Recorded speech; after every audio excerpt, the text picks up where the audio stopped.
S, ಆಗ್ಲೇ ನಾವು ನೋಡಿದ್ವಿ ರಾಜ್ಯ ರಾಜಕಾರಣದಲ್ಲಿ ಹಾಟ್ ಟಾಪಿಕ್ ಆಯ್ತು ರಾಮನಗರ.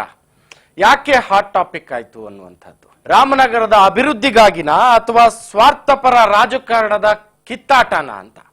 ನಿಮ್ಮ ಸ್ವಾರ್ಥಪರತೆ, ನಿಮ್ಮ ಪ್ರತಿಷ್ಠೆಗೋಸ್ಕರ ಈ ಒಂದು ರಾಮನಗರ ಜಿಲ್ಲೆಯನ್ನ ಪಣಕ್ಕಿಟ್ಟಿದ್ದೀರಾ ಅಥವಾ ನಿಜವಾಗ್ಲೂ ಅಭಿವೃದ್ಧಿ ಪಥದತ್ತ ಯೋಚನೆ ಮಾಡಿಕೊಂಡು ತಾವಿಬ್ರು ಅಭಿವೃದ್ಧಿಗಾಗಿ ಟಾಕ್ ವಾರ್ ಅಂತಿರೋ, ಫೈಟ್ ಅಂತಿರೋ, ಮತ್ತೊಂದಂತಿರೋ. ಆದ್ರೆ ಇಲ್ಲಿ ಒಂದಂತೂ ನಿಜ, ರಾಮನಗರ ಜಿಲ್ಲೆಯನ್ನ ಬೆಂಗಳೂರು ದಕ್ಷಿಣವಾಗಿ ಮಾಡಬೇಕು ಅಂತ ಹೊರಟಂತಹ ಡಿ.ಕೆ. ಶಿವಕುಮಾರ್ ಅವರು ಹಲವಾರು ರಾಜಕೀಯ ನಾಯಕರುಗಳ ಆರೋಪ ಪ್ರತ್ಯಾರೋಪ ನಡೀತಲ್ಲ ಇದೆ.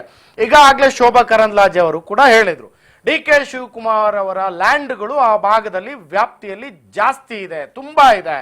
ಎಲ್ಲೋ ಒಂದ್ ಕಡೆ ಲ್ಯಾಂಡ್ ಗ್ರಾಬರ್ ಕೈಗೋಸ್ಕರ ಹೋಗ್ಲಿಕ್ಕೆ ಈ ಒಂದು ರಾಮನಗರ ಜಿಲ್ಲೆನ ಬೆಂಗಳೂರು ದಕ್ಷಿಣ ಮಾಡ್ಲಿಕ್ಕೆ ಹೊರಟಿದ್ದಾರೆ. ಅದರಿಂದ ಅವ್ರಿಗೆ ಸ್ವಂತ ಲಾಭ ಜಾಸ್ತಿ ಆಗುತ್ತೆ ಅನ್ನೋ ಒಂದು ದುರಾದ್ವೇಷದಿಂದ ಈ ಒಂದು ಕೆಲಸವನ್ನ ಅವರು ಮಾಡ್ತಿದ್ದಾರೆ ಅನ್ನೋ ಒಂದು ಆರೋಪವನ್ನ ಶೋಭಾ ಕರಂದ್ಲಾಜೆ ಅವರು ನೇರವಾಗಿ ಮಾಡಿರುವಂತಹದ್ದು.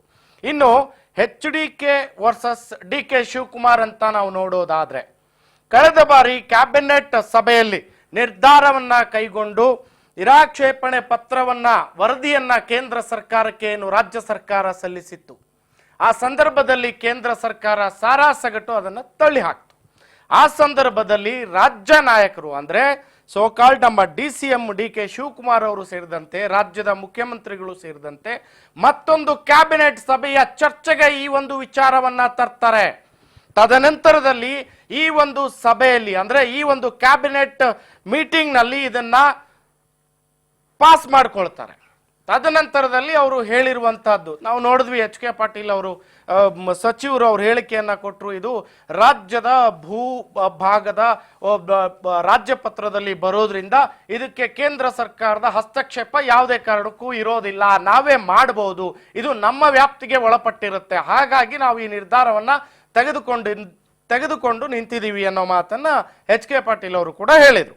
ಇದನ್ನೆಲ್ಲ ನೋಡೋದ್ರ ಮಧ್ಯೆ ಯಾಕೆ ರಾಮನಗರದ ಅಭಿವೃದ್ಧಿ ವಿಚಾರ ಒಂದು ಕಡೆ, ರಾಮನಗರವನ್ನ ಬೆಂಗಳೂರು ದಕ್ಷಿಣ ಭಾಗಕ್ಕೆ ಅಂದ್ರೆ ಬೆಂಗಳೂರು ದಕ್ಷಿಣ ಅಂತ ಹೇಳಿ ಅದಕ್ಕೆ ಮರುನಾಮಕರಣ ಮಾಡಲಿಕ್ಕೆ ಹೊರಟಿರುವಂತ ಡಿ.ಕೆ. ಶಿವಕುಮಾರ್, ಇದೆಲ್ಲದರ ಮಧ್ಯೆ ಅಭಿವೃದ್ಧಿ ಏನಾಯ್ತು, ಮೂಲ ರಾಮನಗರದ ಕನಸೇನಾಯ್ತು, ಡಿ.ಕೆ. ಶಿವಕುಮಾರ್ ಅವರ ಹೇಳಿಕೆ ಹಾಗೂ HD ಕುಮಾರಸ್ವಾಮಿ ಅವರ ಹೇಳಿಕೆಗಳನ್ನ ನೋಡೋದಾದ್ರೆ, ಪ್ರವೀಣ್ ಏನ್ ಹೇಳ್ತೀನಿ? 2002ರಲ್ಲಿ ಕನಕಪುರ ಲೋಕಸಭಾ ಕ್ಷೇತ್ರ ಇರುತ್ತೆ. ಇವತ್ತೇನು ನಾವು ಬೆಂಗಳೂರು ಗ್ರಾಮಾಂತರ ಅಂತ ಕರಿತೀವಿ, ಅವತ್ತದ ಕನಕಪುರ ಲೋಕಸಭಾ ಕ್ಷೇತ್ರ. ಚಂದ್ರಶೇಖರನ್ ಅವರು ಸಿಟ್ಟಿಂಗ್ MP ಇರ್ತಾರೆ. ಚಂದ್ರಶೇಖರ್ ಅವರು ಮೃತಪಡ್ತಾರೆ ಅಕಾಲಿಕವಾಗಿ. ದೇವೇಗೌಡರು ಅವತ್ತು 2002ರಲ್ಲಿ ಡಿ.ಕೆ. ಶಿವಕುಮಾರ್ ಅವರ ವಿರುದ್ಧ ಸ್ಪರ್ಧೆ ಮಾಡ್ತಾರೆ. ಒಂದು ನೀರಾ ಚಳವಳಿ ಆಗುತ್ತೆ, ಅದು ಇತಿಹಾಸ ಬೇರೆ. ಚನ್ನಪಟ್ಟಣದಿಂದ ಬೆಂಗಳೂರು ತನಕ ಪಾದಯಾತ್ರೆ ಆಗುತ್ತೆ. ಆ ಪಾದಯಾತ್ರೆಯನ್ನು ದೇವೇಗೌಡರು ಯಶಸ್ವಿಯಾಗಿ ಮುಗಿಸ್ತಾರೆ, ಇತ್ಯಾದಿ ಆಗುತ್ತೆ.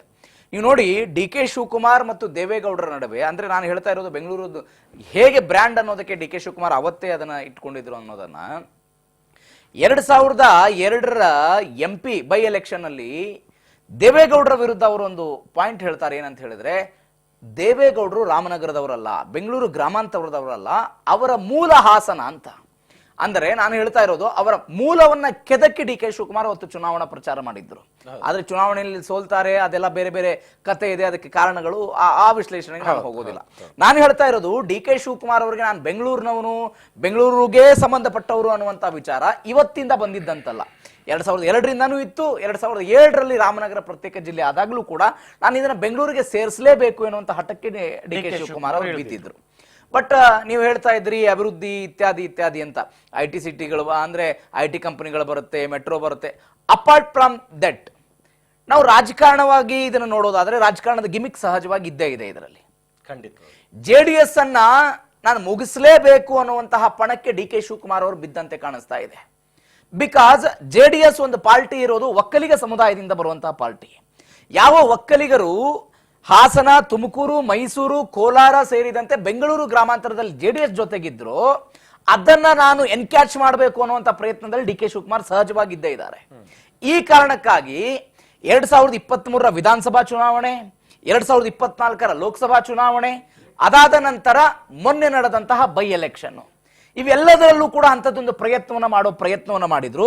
ಆದ್ರೆ ನಾನು ಹೇಳ್ತಾ ಇರೋ ಅರ್ಥ, ಯಾವ ನಿರ್ಧಾರವನ್ನ ಈ ಹಿಂದೆ JDS ತೆಗೆದುಕೊಂಡಿತ್ತೋ ಅದಕ್ಕೆ ಪ್ರತ್ಯುತ್ತರವಾಗಿ ನಾನು ಕೂಡ ನಿರ್ಧಾರವನ್ನ ತೆಗೆದುಕೊಳ್ಳಬಲ್ಲಂತ ಸಾಮರ್ಥ್ಯವನ್ನ ಹೊಂದಿದ್ದೇನೆ ಅನ್ನೋದನ್ನ ಸಾಬೀತುಪಡಿಸೋ ದೃಷ್ಟಿಯಿಂದ ಈ ನಿರ್ಧಾರವನ್ನ ಮೇಲ್ನೋಟಕ್ಕೆ ತೆಗೆದುಕೊಂಡಂತೆ ಕಾಣಿಸುತ್ತೆ.